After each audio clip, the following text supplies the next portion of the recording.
So what if the internet wasn't your lifeline, but just a backup plan? Today we're going to talk about a company called DeReticular, and they believe our future really depends on tech that works offline first. And how they do it is just fascinating. They literally take consumer gadgets, crack them open, and physically re-engineer them for a world after the cloud. Okay, let's just park on this mission statement for a second because it's the key to everything they do. Sovereign infrastructure. I mean, what does that even mean? Well, it's all about taking back control. It's about building systems that don't need a constant umbilical cord-like connection to some distant data center. It's about giving you, the user, true ownership and, well, resilience. So to really get the hardware they're building, you first got to get inside their heads, you know? Let's break down the core philosophy that's driving every single decision they make. Okay, first principle up. Upcycle and ruggedize. What this really means is they're not trying to reinvent the wheel and build everything from scratch. Nope. They take perfectly good off-the-shelf consumer tech, like a mobile hotspot, and they perform some pretty serious surgery on it, turning a fragile gadget into a hardened industrial tool. Next up, they're completely rethinking security. I mean, forget about your cloud-based passwords that can get hacked from halfway across the world. Their whole model is built on a hardware root of trust. That means your identity is proven by a physical key, something in your pocket, and secure chips soldered right onto the board. It's security you can actually hold in your hand. And this is the big one. It's their ultimate design rule, island mode. Every single device they make must be able to do its job, its core function with zero internet connection. It has to work on its own little island, and then it only syncs up with the bigger network when and if a connection is available. This is totally non-negotiable for them. Okay, so that's the big idea, right? But what does the actual technology look like? Let's take a peek at their product line, what they call the Sovereign Arsenal.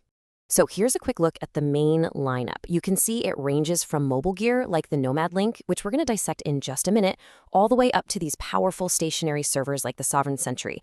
And you'll notice they also have a subscription service, which, as we'll see, plays a huge part in their whole business model. And this chart right here, this really tells the financial story. I mean, the hardware sales are solid, right? You're looking at gross margins between 40 and 50%. But get this, look at that services bar for their Sovereign Shield subscription. That's 100% margin. That recurring revenue is basically the lifeblood that lets them do all this complex hardware R&D.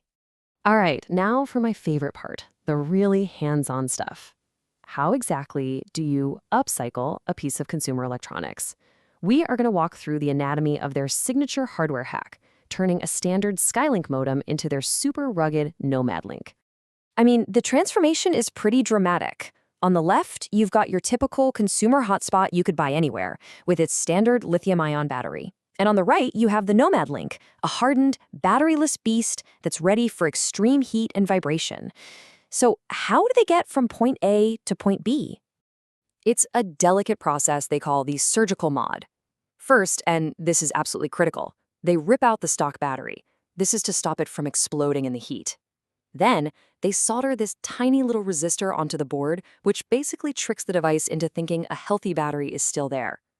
After that, they install a whole new circuit so it can be powered by an external source. And finally, everything gets put back together in a custom case with a tamper seal. Now, that Nomad Link is the crucial connection to the outside world for sure, but it's not a lone wolf. It's really just one part of a much bigger system. So let's take a look at how all these pieces fit together to create a truly sovereign ecosystem. The Nomad Link connects to the brains of the operation, the RIOS telemetry core. Now, they start with a Raspberry Pi 5, but they seriously upgrade it for reliability.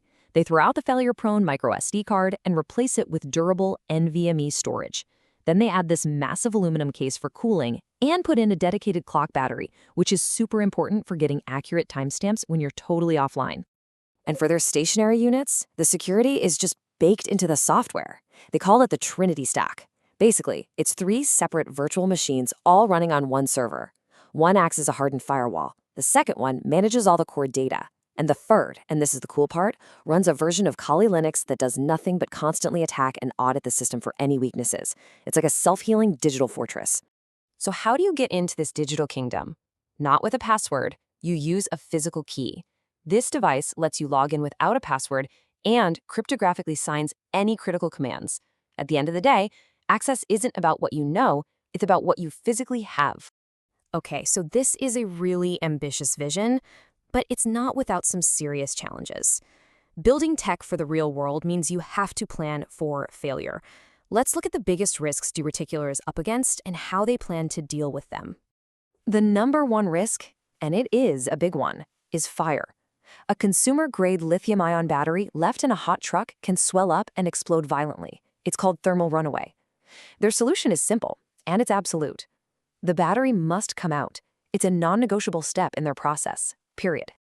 But what happens when the company making the modem they rely on just stops making it? It's a huge supply chain risk. So their strategy has two parts.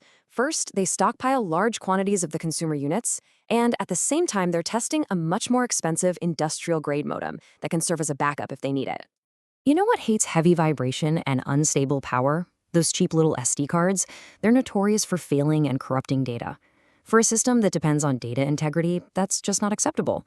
And that's why they have a company-wide ban on using SD cards for storage, requiring tougher, much more reliable NVMe SSDs in everything. And of course, there's the legal side of things.